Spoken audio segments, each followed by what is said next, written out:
အားလုံးမင်္ဂလာပါကျွန်တော်တို့ဒီနေ့ဆွေးနွေးမယ့်အကြောင်းက2024 အောက်တိုဘာ နိုဝင်ဘာမှာမြင်ခဲ့တဲ့ Additional Mathematics Paper 2 Paper number 23က Integral Calculus အခန်းက Shaded Area ရှာတဲ့ပုံစံတစ်ခုဖြစ်ပါတယ်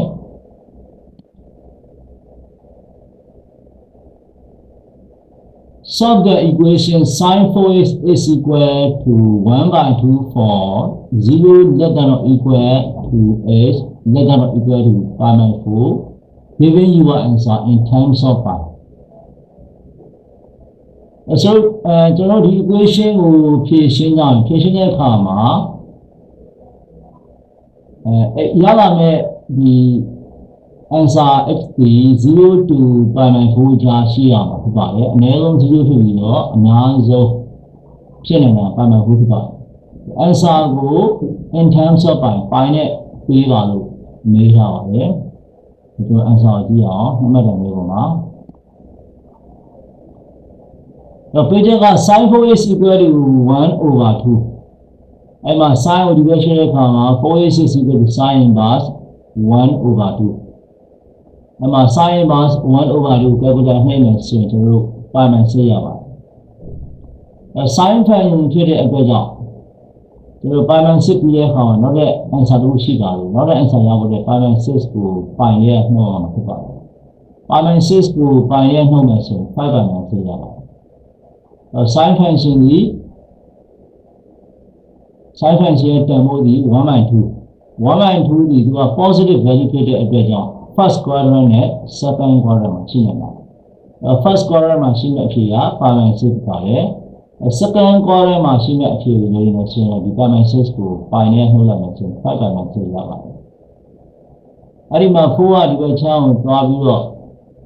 စားတဲ့အခါမှာ pi by 6က pi by 24ဖြစ်သွားတယ်။5 pi by 6က5 pi by 24ဖြစ်သွားပါတယ်။ဒါကတော့နောက်မှာရှင်းတဲ့ exact answer ဖြစ်ပါတယ်။ နံပါတ် B ရာဒီပုံပုံပေးထားပါတယ်အဲ့တော့ graph ပုံပုံပေးထားပါတယ် data ratio part of the graph of y is equal to sin 4x and y is equal to 1 by 2 y is equal to sin 4x ဆိုတဲ့ graph ဒီ curve ကြီး y is equal to 1 by 2ဆိုတဲ့ဒီ line အဲ့ဒီ graph တစ်ခုကိုဒီ diagram ပြထားပါတယ် find the exact area of the shaded region enclosed by the curve on the line ဒီ curve မြင်ကွင်းနဲ့ y is equal to 1 by 2ဆိုတဲ့ line ကအဲ့ curve နဲ့အဲ့ line ကြောင့်အဲ့ curve နဲ့ line နှစ်ခုကြားမှာ enclosed ပိတ်မိနေတဲ့ shaded region ရိပ်ချေထားတဲ့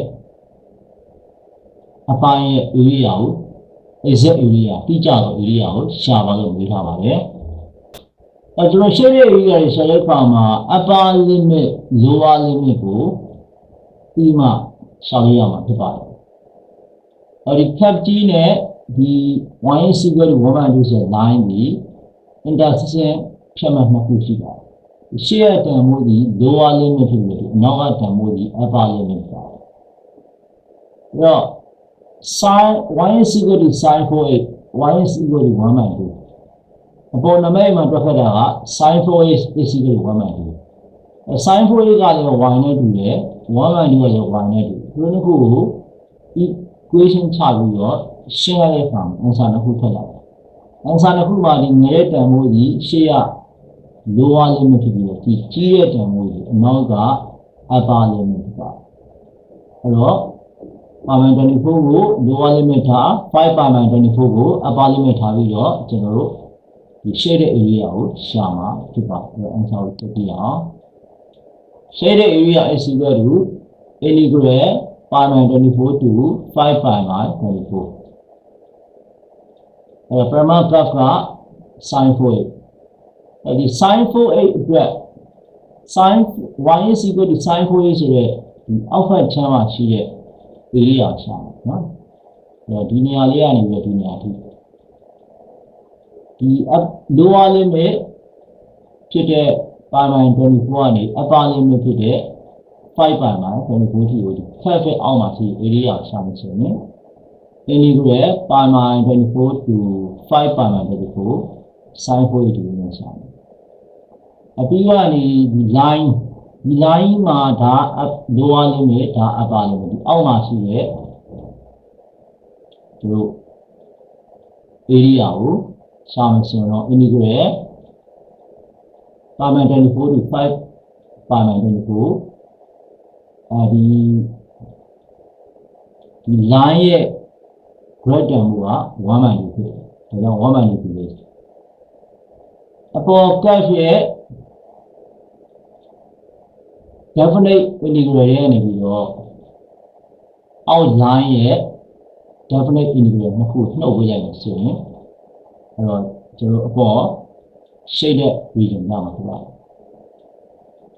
ဒီအပေါ် curve ကြီးရဲ့ဒီနေရာလေးကြီး lower limit ဒီနေရာမှာ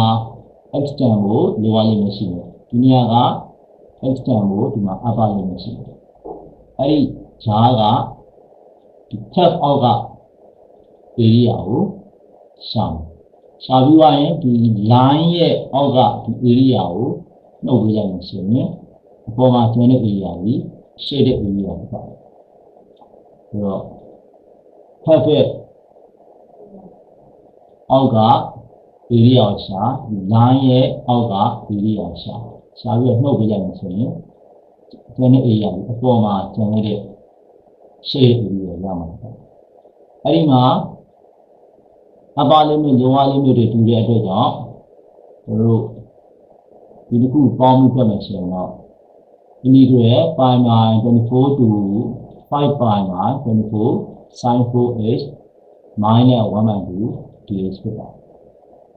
အဲ့မှာ sin ကို integrate လုပ်မယ်ဆိုရင် minus cos ရပါအဲ့တော့ minus cos 4h အဲ့တော့ x axis မှာ4ရှိတဲ့အပြင်အဲ့ဒီ4နဲ့ပတ်စားမယ်ဆိုရင်minus 1 by 4 cos 4ရပါတယ်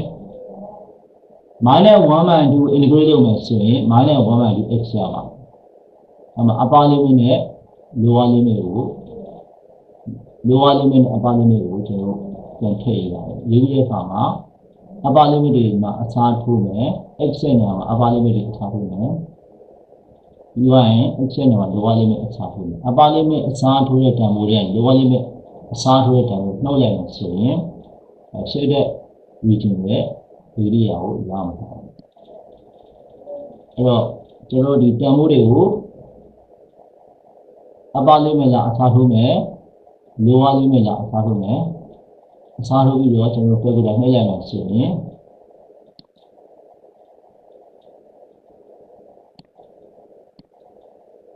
ပြောပြတာနှိပ်လိုက်မှဆိုရင်တော့ 3 by 4 minus 5 by ရပါတယ်